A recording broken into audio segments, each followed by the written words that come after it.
तो आईसीएस के बच्चों का ही होना है।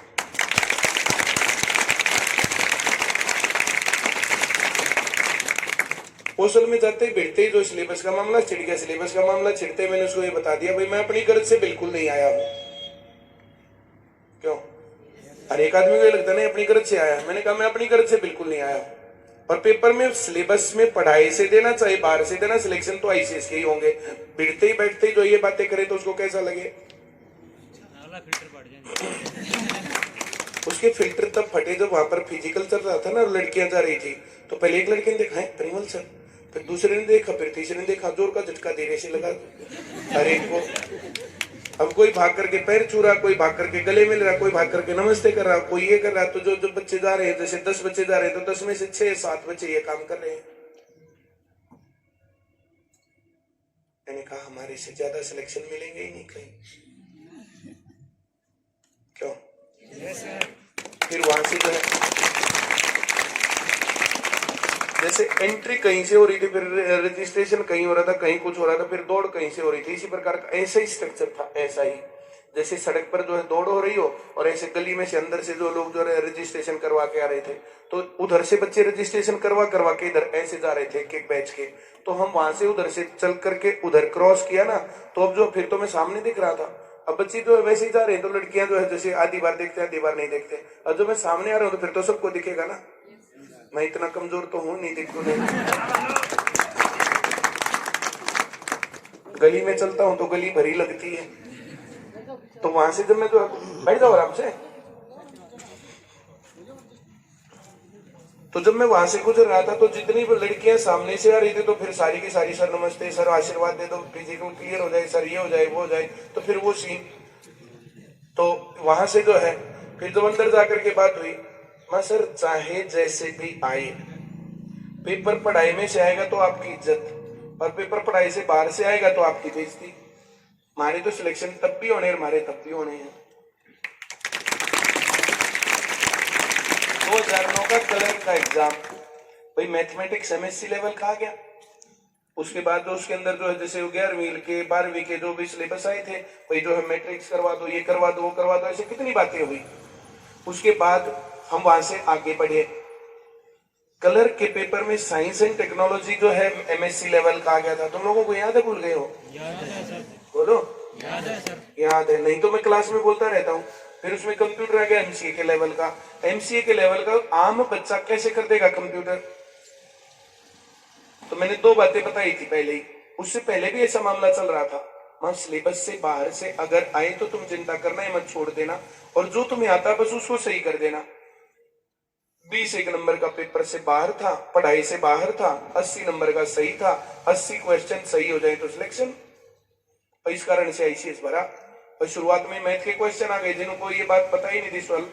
जो क्वेश्चन ना आता हो तो दिमाग खराब करना ही नहीं, सारी दुनिया को नहीं आता भाई। जो तुम्हें नहीं आता वो किसको आता बाकी?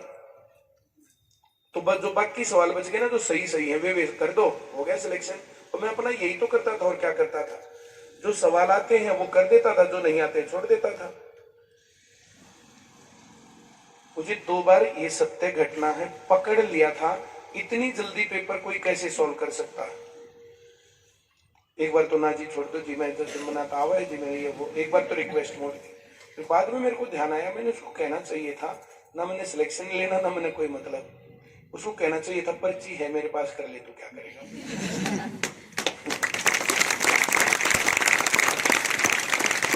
दिल्ली जेबीटी का पेपर था, शाहदरा के आसपास सेंटर था, जमुना पार, और वहां पर जाकर के पेपर में दे रहा था। जब तक उसने वो पेपर बांट करके अपनी स्टार्टिंग वाली फॉर्मेलिटी निपटाते हैं तब तक मैंने पेपर पूरा कर दिया। आकर के उसने मुझे पकड़ लिया, बोला तेरे पास पेपर है? बोला है। बोले दिखा, मैंने उसको दिखा दिया क्वेश्चन। बोले ना तेरे पास नकल है? है। बोला देखा, टोले।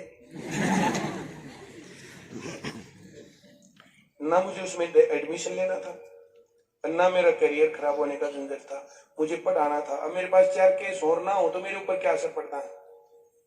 अभी नकल के ऊपर हम लोगों ने बातें की। मैंने क्या कहा, भाई तुम लोग बच्चों, तुम लोग जो है वो दे आओ, लेकिन मैं अपने नाम से दे रहा हूँ हर जगह, और मेरे नाम से मैं आगे, मैंने बोला भी वीडियो पर, भाई मैं कर रहा हूँ इसका विरोध और मैं आगे, बच्चे पीछे। और केस बनाना तो मेरे ऊपर बना लो, मेरा क्या बिगड़ना है। उत्साह में बच्चे कोई भी कुछ भी कर सकते हैं, क्या नहीं?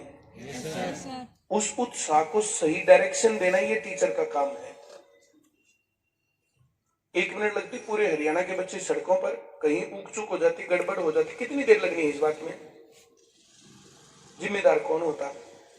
तो पहली बात ये कही थी कि ये गड़बड़ नहीं होनी चाहिए और ये बात पता होनी चाहिए। हम जुलूस कैसे निकालें, अपनी मांग कैसे उठाएं, डिमांड कैसे करें, और पढ़े लिखे समाज में ये जरूरी पार्ट है आज, वरना सुनाई कहाँ है? ना लोग इकट्ठे होते, ना कोई आवाज उठाता, ना कोई बात का पता चलता। और वैसे पढ़ने का जो ये परसेंटेज रटने से क्या होने वाला है? लाइफ के अगर तुम सारे ज्ञान लेते जा रहे हो ना, फिर मामला सही है, क्या नहीं? ये थी कहानी। चलो और कुछ?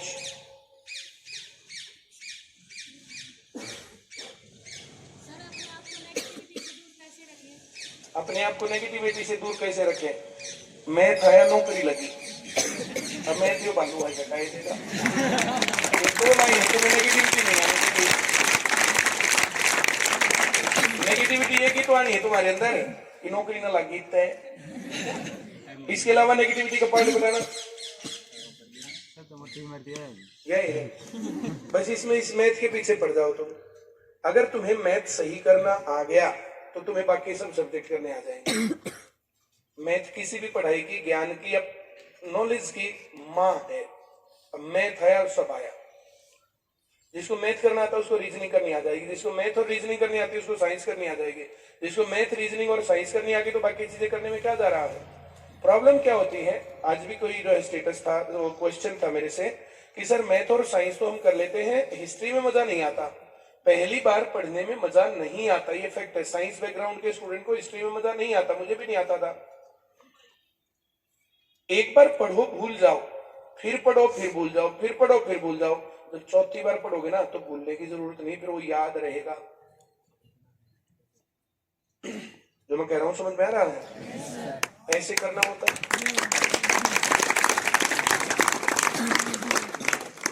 जब हम लोग पढ़ते थे, मैं और मैडम जब हम एक साथ पढ़ते थे, तो मैडम को हिस्ट्री, पॉलिटिकल साइंस, ज्योग्राफी ये सब कुछ आता था और मुझे मैथ और रीजनिंग, हिंदी और इंग्लिश ये सही आते थे। ये मैंने पढ़ा रखे थे पहले। मैथ तो मैं हर टाइम पर पढ़ाता था, तो मैथ तो मेरा परफेक्ट था। जितना वो टीचर पढ़ाता था उससे ज्यादा परफेक्ट था मेरा मैथ। कुछ क्वेश्चंस नो डाउट मैंने सीखे उनसे, तो कोई भी आदमी कुछ भी करेगा पूरे उसके दौरान में, तो कुछ बातें तो होंगी, लेकिन मैक्सिमम बातें मुझे पहले ही आती थी और बहुत सारी बातें उनसे ज्यादा भी आती थी। गड़बड़ जो उनके साथ ये भी बेचारे ने एक सवाल गलत पढ़ा करके जिद लगा ली। गलत पढ़ा सकता कोई भी आदमी, टू एयर इज ह्यूमन, आदमी से गलतियां ही होती, आदमी गलती का पुतला होता, बहुत सारी गलतियां होती है। और वो गलत सवाल पढ़ा करके जिद ना लगाता तो वो ना फंसता, इतना गलत जिद लगा करके गलत फंस गया। एक क्वेश्चन था बिल्कुल गलत था, वो मैंने क्लास में भी कई बार बताया। यहाँ वो बिना लिखे नहीं सिखाया जा सकता। तुम्हारे मन में चल रहा है कि वो कौन सा क्वेश्चन था वो लिख के ही सिखाया जा सकता है। तो क्वेश्चन जब लिख के इसका सवाल लगा लो वो कि किसी संख्या को 70 से भाग करते हैं तो 12 शेष बचता है, उसको 7 से भाग करेंगे तो 12 को 7 से भाग किया 5 शेष बच गया। इसका उल्टा था वो कि किसी संख्या को 7 से भाग करें तो 5 शेष बचता है, 70 से भाग करें तो कितना शेष बचेगा। इस प्रकार का वो उल्टा सवाल था। और उल्टा सवाल उन्होंने पूरी उम्र से जो किसी किताब में से पढ़ के पढ़ाते पढ़ाते पढ़ाते पढ़ाते उम्र बिता दी। क्लास में जैसे ही सवाल आया मैंने पहले कहा सर ये तो गलत है सवाल। तो नहीं गलत क्यों है, ये तो सही सवाल है, हमें पढ़ाते पढ़ाते पूरी उम्र हो गई। हाँ सर गलत है। फिर उससे ज्यादा मैंने जितनी लगाई खाम खाई सवाल ठीक और मेरी बेइज्जती और मैं अपनी बेइज्जती क्यों करवाऊं। घर जाके सवाल की मैंने तसल्ली करी, मैं ये सवाल गलत क्यों है, और तसल्ली करने के बाद फिर उसको बताया। अगले दिन जाकर के पूछ लिया। तीसरा चैप्टर था, 10वां सवाल था। मैं सर तीसरा चैप्टर 10वां सवाल, और रोज क्लास में एक चैप्टर करवाया। अगले दिन आती प्रॉब्लम्स, एक आधी है तो, नहीं तो अगला चैप्टर करवाया। अगले दिन आते फिर उसकी प्रॉब्लम्स। तो ऐसे पढ़ते थे। तो जाते ही मैंने हाँ सर 10वां सवाल। तो बोला था 2-4 बच्चे और भी थे, बोला जो ये तो कल ही ना करवाया था, मैं गलत करवा दिया। फिर मैंने उसके ऊपर लिख दिया सर ये सवाल आपने जो करवाया, आपने ये सॉल्यूशन दिया, इसकी काट ये है, ये सवाल इसलिए गलत है, ऐसे हुआ। बोले मैं कल देख के बताऊंगा, कल देख के बता देने। फिर वो कल से कल कल कल कल कल वो सवाल पका लिया उसने। वरना मेरे को अकेले में भी बुलाता निपटाता, यार सवाल वो गलत हो गया, कोई बात नहीं, तू छोड़, तू ठीक कह रहा, मैं गलत कह रहा हूँ। अकेले मेरे को कह देता, उतने में भी ना मामला निपटता। वो क्लास में जिद लगा ली, और ज्यादा जिद और ज्यादा जिद और ज्यादा जिद। एक तो जिद एक दिन फाइनली ये हुआ, हाँ सर जो आप बता रहे हो अगर वो सही है ना, तो जहां कहेगा पूरी क्लास को मैं लंच करवाता हूँ, और अगर आप सही हो तो आप बस चाय पिला देना। तो फिर काफी इंसल्ट के पार्ट पर हो गया। 2-3 सवाल और उसने जिद में हम कहीं जो अननेसेसरी गलत करवा दिए, जिसके चलते मैं वहां का पूरा हीरो हो गया था जहां मैं पढ़ता था।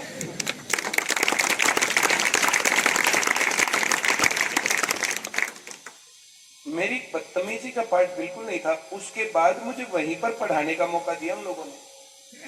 इस पूरी जिद में ये हो जाता है ना, जैसे जो है डिसओबीडियंस आ जाता है, टीचर के प्रति वो रिगार्ड खत्म हो जाता है। मैंने कभी भी कोई भी गलत बात नहीं बोली, सारी इज्जत करते करते करते करते भी फाइनली उसने अपनी बेइज्जती बहुत करवाई। दूसरी क्लास के बच्चे भी आकर के पूछते थे कि परिमल कौन है, क्या करेगा। कई बार तो मेरे से ही मिले। एक बार 2 लड़कियां आई, बोला परिमल कौन है इस क्लास में। आज आया नहीं, क्या काम है। बोला बताते हैं, उसने चंदन की रे कर दी। उसकी क्या औकात भाई, जो टीचर की रे कर दे। अब मैं वहीं पर था, फिर बाद में उनको बताया, फिर वो आई मेरे पास, बोला तू ही परिमल है, तुमने बताया क्यों नहीं, अगर बता देता तो तू क्या कर लेती। पर जैसे ये जो है ना, ये बात हर जगह पर ये हो गई थी, और मैंने कभी वो नहीं बोला। और मैं बोला होता तो फिर मुझे वो क्यों चांस देते। उसके तुरंत बाद मुझे वहीं पर पढ़ाने का मौका मिला, और जितने पैसे मैंने वहां फीस के रूप में दिए थे, उसके तो मेरे ख्याल से 30-40 गुना लेके आया हूँ मैं।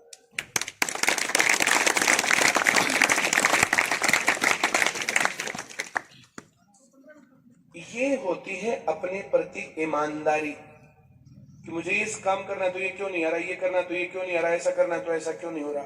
और वही बात मैं तुम्हें सिखाता हूं बस। अगर तुम्हें अच्छे से पढ़ना आता है, ईमानदारी तुम्हारे पास है, सच्चाई तुम्हारे पास है, तुम्हें जिंदगी में किसी से डरने की जरूरत नहीं है। ठीक है, और बोलो। जैसे सभी इस ब्रांच में भी हैं या दूसरे ब्रांच में स्टूडेंट ऐसे हैं जिनके घर की हालत बहुत उगता है, तो जैसे एग्ज़ाम का टाइम आता है तो उन्हें घर का काम तो जरूरी करवाना होता है। तो अब जैसे साथ साथ में फसल का जो सीज़न आता है कटाई वगैरह का, तो उसमें तो और भी ज़्यादा काम करवाना होता है।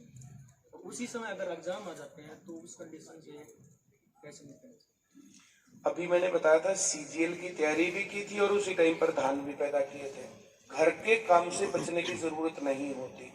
मैंने बीएससी की थी तो हम लोग सुबह गेहूं काट के जाते थे। हर साल अप्रैल में पेपर होते थे बीएससी के, 5 अप्रैल, 4 अप्रैल, 7 अप्रैल, और वहीं गेहूं कटना स्टार्ट होता था। तो बीएससी के पेपर देने जाता था सुबह गेहूं काट करके, और फिर आकर के पैर उठाना और ये सब करना। हमारे एग्जाम निपटते थे 5-7 मई के आसपास, और वहीं पर गेहूं और ये लामड़ी और पैर ये निपटता था। इससे ज्यादा काम और क्या हो सकता है। हम लोग जब जवान हो गए थे ना, तो हमारे रिश्ते आ रहे थे।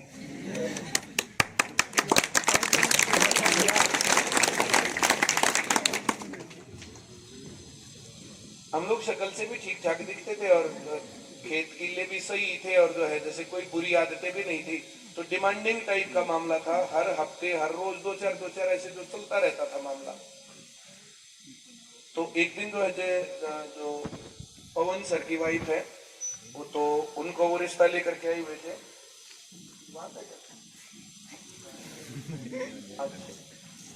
तो रिश्ता यह हुआ था, तो हम लोग जो देखने के लिए आए हमें, तो हम लोग खेत में काम कर रहे थे। वो जो जैसे दशहरे की छुट्टी है, दिवाली की छुट्टी है, और कुछ है, लोगों की तो छुट्टी मनती थी फेस्टिवल मनाने के लिए, हमारी छुट्टी होती थी खेत में काम करने के लिए। और जो भी पेंडिंग काम होते थे, हमारे घर वाले पहले से ही प्लान करके रखते थे कि उस दिन उनकी छुट्टी है, उस दिन ये काम निपटाना है। और हम लोग इतना काम करते थे खेत में, इतना करते थे कि हम 3 भाई एक तरफ और 10 आदमी एक तरफ, उनसे ज्यादा कर देते थे। और वही आदमी मेहनत, उन्हें घर वालों के साथ खूब काम करना चाहिए, और जिस टाइम पर भी आराम करते हैं तब पढ़ना चाहिए। हम ऐसा करते हैं। ऐसा करने से घर वाले कभी कहेंगे नहीं तुम्हें ये दिक्कत है वो दिक्कत है। ये बात मैंने क्लास में बहुत बार बताई। और कोई क्वेश्चन। सर जिसने जेईटी बीएड कर ली, असिस्टेंट शीट क्लियर कर लिया जी, उनके लिए जॉब का रास्ता। 2008 में एचटेट चालू हुआ था, 2008 में हमने सेंटर चालू किया था। मैंने कहा था ये धोखा है टीचर्स के साथ। मेरे को कहते थे बोले ही नहीं कटा मेरा। 2008, 2009, 2009 में ही 2 बार हुआ था, 3 बार स्टेट हुआ था, फिर ये सीटेट और एस्टेट चालू हो गया। 11 में भर्ती निकली थी, 11 में, 11 से 21 गोपाल सिंह खदरी को मैंने बोला था, सर आप लोग कह रहे हो कि नई शिक्षा नीति से देश को बदलेंगे। नई शिक्षा नीति को बदलने के लिए फाइनली सबसे पहले तो हमें चाहिए ना टीचर्स। टीचर 11 में भर्ती करे थे, उससे पहले तो करे ही नहीं। और किसी की छोड़ो, मैं तो आपकी कहनी करता हूं कि खर्ची और पर्ची से लगते थे तब, मतलब उनमें कैलिबर तो था ही नहीं। अब जिन टीचर्स में कैलिबर नहीं है, भाई ये बात पते की है, 2011 से पहले भर्ती हुई है, उससे पहले तो एक पार्टी के ही लोग लगते थे। क्यों? उस पार्टी के चीफ जो है 10 साल की जो है तीर्थ यात्रा भी करके आए अभी, हरिद्वार, ऋषिकेश, अलग अलग जगहों की। नहीं, जो मैं कह रहा हूँ समझ में आ रहा नहीं आ रहा? मैं क्यों इधर उधर की बातें करूं, सीधी बातें ना करें। अब इस प्रकार के जो कानून थे और जो रूल थे, वहां से चीजें तो कैसे टीचर बने और वो टीचर कैसे नई शिक्षा नीति को इंप्लीमेंट करके भारत को विश्व गुरु बना देंगे। मैंने गोपाल सिंह खदरी को बोला सर ये हमारे लिए सवाल थोड़ी है, तो सरकार के लिए। मैं ठीक है, 2 बातें बना करके भेजनी मुझे, एक HSSC के लिए और दूसरी सरकार के लिए। तो सरकार के लिए तो मैंने उनको कहा था वे रेगुलर भर्ती, और उनके लिए जो है पेपर सिलेबस से होना चाहिए। नंबर 2, तो ये इस प्रकार की चीजें जो उठती है नॉर्मलाइजेशन के ऊपर और बाकी चीजों के ऊपर, भाई ऐसा फार्मूला बनाओ ना जो सबको पता हो और कोई आदमी सवाल भी ना उठा पाए। बोला ऐसा क्या है? तो मैंने क्लास में बताया था तुम लोगों को, और क्या बताऊं। और बोलिए। सर जैसे दूसरा आपने बताया है कि 100% हाँ क्या सीईटी जैसा ही? बिल्कुल 100% गारंटेड। सीईटी पास हो जाएगा, जॉब नहीं मिलेगी, लोग मीठी गोली चूसते रहेंगे। सीईटी तो पास है ही, टीचर साथ में मीठी गोली चूस रहे, उनसे पूछे ना जॉब लग गई, तो पास है, छूट है। जैसे ही टीचर से पूछेंगे ना जॉब लग गई, तो पास है। किसी से भी पूछ लो, जो पुराने स्टूडेंट है जिस टाइम पर मैं ऐसे बोलता था, फाइनली तो हमने जो जैसे पहले बैच अलग अलग बनते थे, जैसे एचटेट का कोई आ गया तो हमने बैच बना दिया, फिर ये आ गया तो कोई बैच बन गया, फिर ये आ गया तो कोई बैच बन गया। फाइनली हम धीरे धीरे इस पर आए कि इनसे कोई फायदा ही नहीं होना है। हमने जो फाइनल बोला एचटेट का स्पेशल बैच मांगते हैं, मैंने इनको कहा कि उसको दाखला मत दो, भले का दाखला वो दाखला आप मत दो, ये तो हमेशा ही चैलेंज रहता है। 100% गारंटीड सीईटी धोखा है। पेपर पास करके लोग बैठे रहेंगे, जॉब नहीं लगेंगे, कुछ लोग लगेंगे बस। और ये एचटेट की तरह हो गए, इतने दिन वैकेंसी ना निकालें तब क्या करेंगे? सीईटी निकालते रहेंगे, फार्म लेते रहेंगे, पैसे लेते रहेंगे, काम नहीं करेंगे, फिर दिक्कत आएगी। आपने बोले सर आप रिश्ते की बात चल रही थी, ऐसे मैंने भी नहीं बता रहा घर पे कि आज परिमल सर आ रहे हैं, तो मैं भी सुबह से थोड़ा भाग भाग के 1-2 काम करें और फटाफट तैयार हो गए। बोले ऐसा तैयार तो तू मैंने लेने गया उस दिन में को नहीं आया।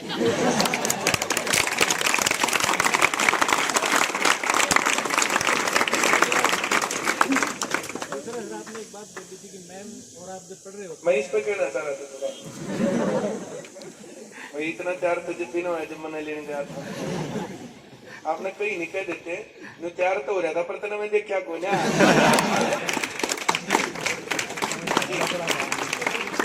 आपने बताया कि जैसे मैम और सब बच्चों को भी मतलब पढ़ाते हो, आप खुद का भी देखते हो, तो मैं सर कैसे हैंडल करूँ सर उनको? मानते नहीं, आज भी बोले ना, बोला मास्टर तो कौन यार, कौन कोई और आवा है।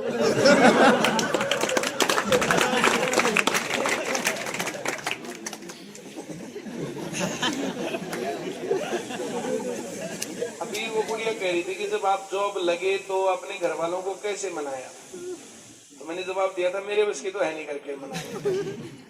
तो वही हाल बिल्कुल सेम यही है, मेरे बस की मैडम भी नहीं मना, और जब मैं मना पाता ना तो उसने ले आता, मैं सच में गारंटी मानो। मैं ये सवाल क्यों झेलू खाम कहीं, आप मैडम को क्यों नहीं लाए? अब मेरे साथ चलो तो शाम में एक मात्र एक सारे तैयार भरे बैठे हैं, बोला मैडम को आप क्यों नहीं? एक के सवाल हुआ बस।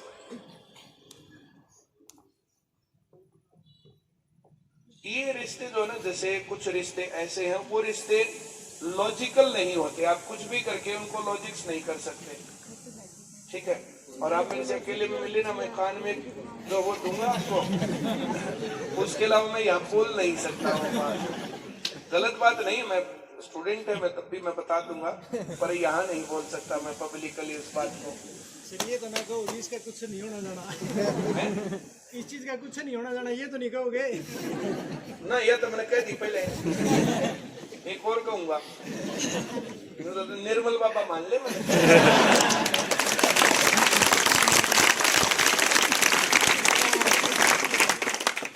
और बोलो।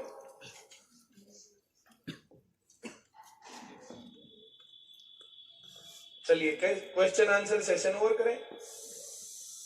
Thank you very much. Sir जैसे अब ये मेल कांस्टेबल के 10-11 दिन बचे हैं सर, तो कितने घंटे पढ़े हैं?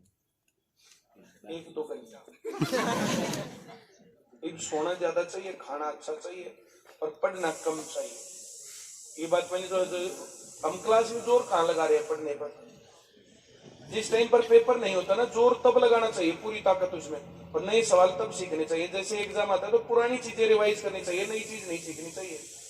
नया सवाल सीखने, जब भी नई चीज सीखते ना, तो उस टाइम पर ये लगता है बोला ये मन होता ही ना, यू कैसे आओगा।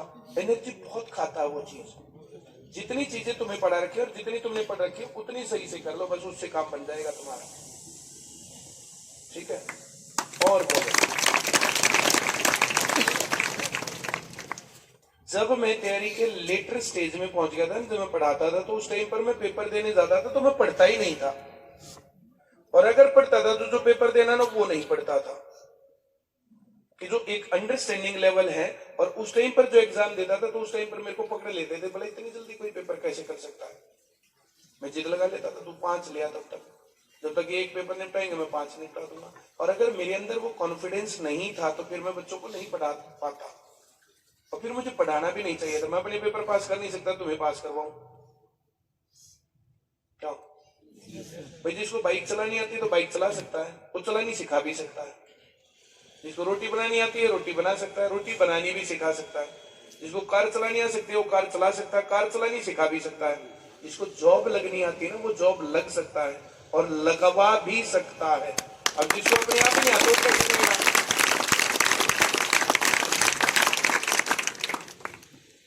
जिस दौर में तुम हो शुरुआत में, उसी दौर में तुम्हें भी था।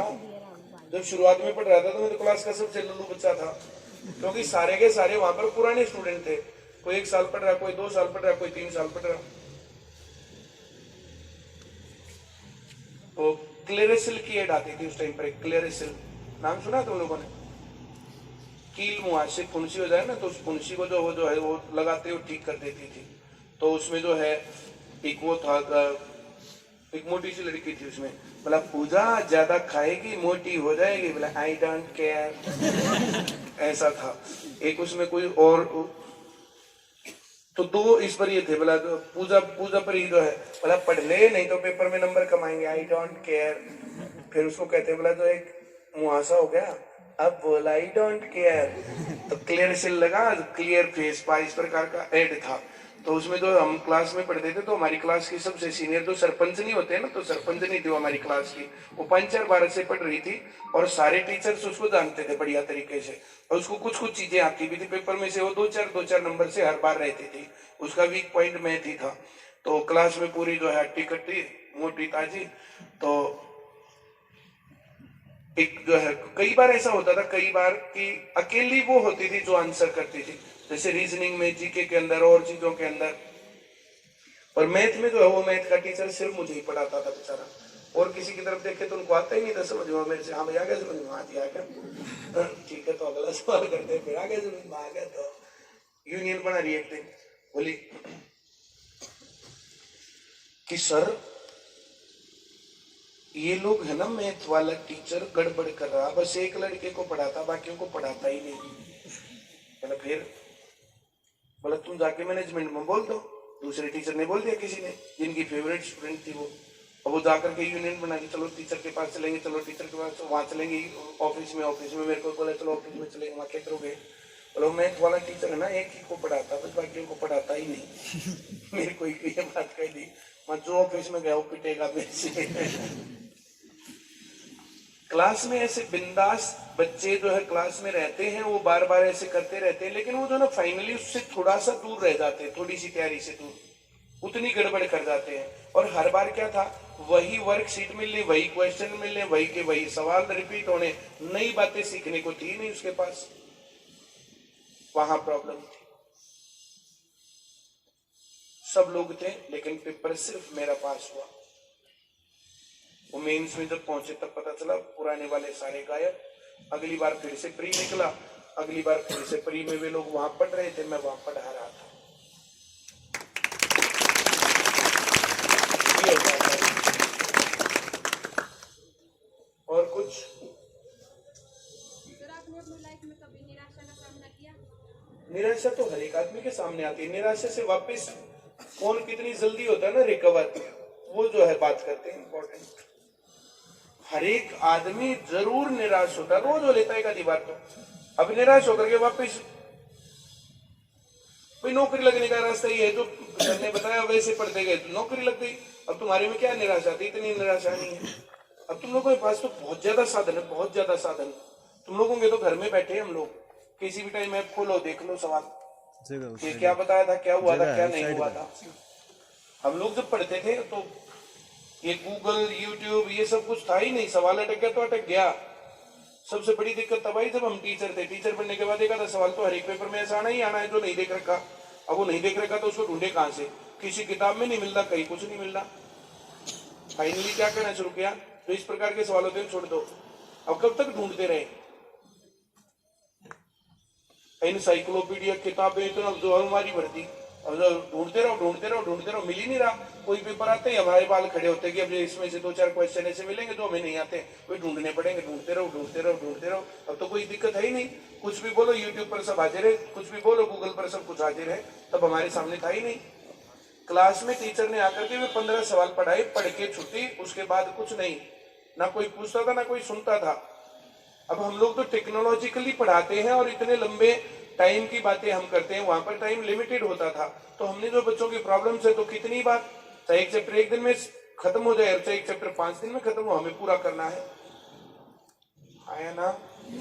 बहुत चेंज आ गया पढ़ने में और तैयारी करने में। तो ये निराशा तो हर एक के मन में आती है। तुम्हारे पास निराश होने के लिए साधन कम है। हम लोग जब पढ़ते थे ना तो लोग मजाक रहे हैं, बोले हैं पढ़ेगा ये, पढ़ के नौकरी लगेगा। उस टाइम पर खर्ची पर्ची से चलता था मामला। पैसे, रिश्वत, सिफारिश, नेता के साथ जान पहचान। और जब नौकरी लगा ना तो जो है बड़ा भाग, हमें तो पहले ही पता था तू करके दिखाएगा। मैंने कितनी बार अपनी कहानियां सुनाई। 12वीं क्लास में फेल हो गया मैं। फेल होते ही सब जो इतने खुश, बस पूछो मत, किलकारी मारते फिर। बोला हमने तो पता था तू नाम करेगा रोशन गाँव का। ये बात वो बात, अगले साल पास हो गई। लेकिन वो जो जिद भरती है ना, वो जिद की करके दिखाना है, उसके कारण मामला बना। और चीजें जो है चैलेंजेस, ये छोटे छोटे चैलेंज क्या है तो और पूछिए।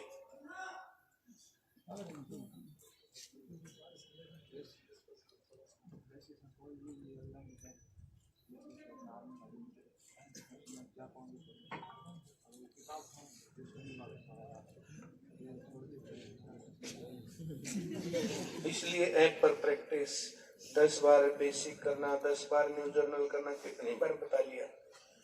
ये सब के साथ होता है। पहली कंडीशन ये होती, क्लास में सीखते हैं, आ गया, घर भूल गए। दूसरी कंडीशन, क्लास में और घर में आ गया, पेपर में भूल गए। तीसरी कंडीशन, क्लास में भी आ गया, घर में भी आ गया, पेपर में भी आ गया, लेकिन स्पीड कम है। ये उस स्टेज में चल रहा है तो अभी। हाँ, वो जो कितनी बार वो जो है इस पर तो जो मीम्स भी बना रखे हैं, मतलब पेपर से पहले बोला ये भी आता है, ये भी आता है, ये भी आता है, ये भी आता है, ये भी आता है, ये भी आता है। जैसे ही पेपर आता बोला यो भी ना, यो भी ना, यो भी ना, है ना? पेपर देते ही पता चल जाएगा क्या आता क्या नहीं आता। ऐप पर जो पेपर है ना, पेपर दे, अपने आप पता चल जाएगा। तुम जितने क्वेश्चन पूछ सकते हो उतने सबके सॉल्यूशन है हमारे पास। इसलिए तुम्हारे पास क्वेश्चन नहीं है। जब शुरुआत में आते थे ना, शुरुआत में तो आते ही हाँ भाई, पहले ही बोलना पड़ता था, देखो भाई इस बात के लिए माफी दो मुझे कि क्लास अटकती है। वो हमारे हाथ में नहीं है, थर्ड पार्टी वेंडर, ये बात वो बात। कोई पढ़ाई जिस टाइम पर क्लास सही चलती है, कोई दिक्कत हो तो बताओ।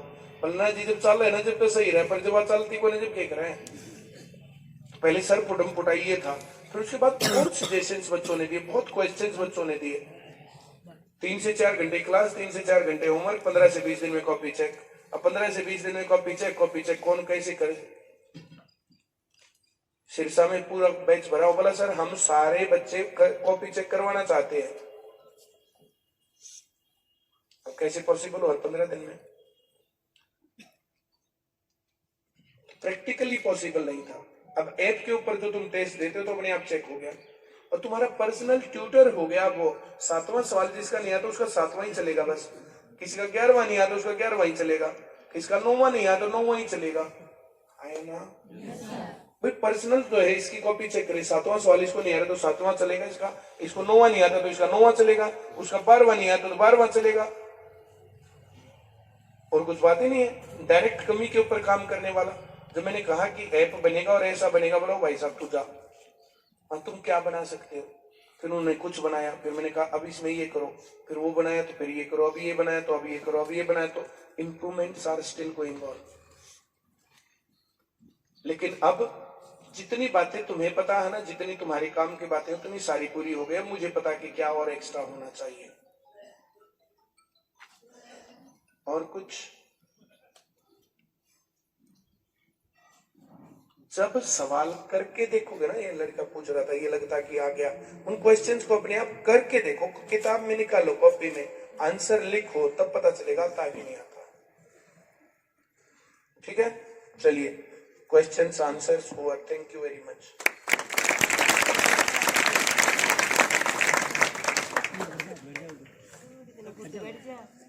Thank you, sir, very much.